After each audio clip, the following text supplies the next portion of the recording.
Hello everyone and welcome to WBS 2. WBS 2 is all about scope, and scope is about what your project is going to do. And better still, it's probably just as much about what your project is not going to do as what it is going to do. Project managers have to draw a line in the sand saying this is what we're agreeing to do. We want you, the client, and our sponsors and our stakeholders to sign off on it. And if you want anything more than that, you're going to have to propose a change control, which is not automatic and it's not guaranteed. It will need to be evaluated because it adds to the scope. And scope, as you know, reflects into cost and time. So if you end up taking on more scope than you're really able to, your schedule gets delayed and it starts costing more. So the management of scope is really essential for a project manager. Now, what's really key, and I want to make sure that if you get only one thing in WBS 2, it is what is the correct form for WBS. What does a WBS look like, and what is in it? A WBS is not a task list. A WBS has no activities in it. A WBS doesn't have resources or timelines. That's the role of the schedule. So I'd encourage you to look at this video that's posted in WBS 2 that was done by Dr. Bill Carswell, which is based on the practice standard for the work breakdown structure from PMI.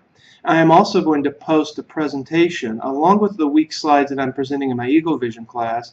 And this presentation is called WBS Basics. It was presented at the PMI Global Congress, not this year but last year. And it explains what is a WBS and what a WBS is not.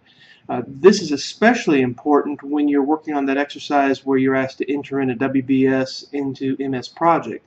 You can use MS Project as a tool for implementing a WBS, but students often get it confused, get it muddled, because MS Project allows you to do so many other things like add durations, activities, add resources. A WBS has none of those things, so if you're going to use MS Project to enter a WBS in an outline form, you have to be very aware what a WBS actually is and actually is not. This is going to be important someday. For example, if you're applying for a major project management job and someone asks to see a copy of a WBS and you show them something that isn't a WBS, it doesn't reflect very well on good project management practice and your ability to carry it out. So WBS 2 is, once again, it's about scope. I'd encourage you to double check the link in my online office this week. You'll see slides from my Eagle Vision session, but look for that presentation called WBS Basics. That's the best overview I've ever seen that explains what a WBS is, how it differs from a task list and a schedule, so that when you do create your WBS, which is the full elaboration of project scope and becomes the scope baseline, you will get it right. So I'll see you in the discussion threads in WBS 2.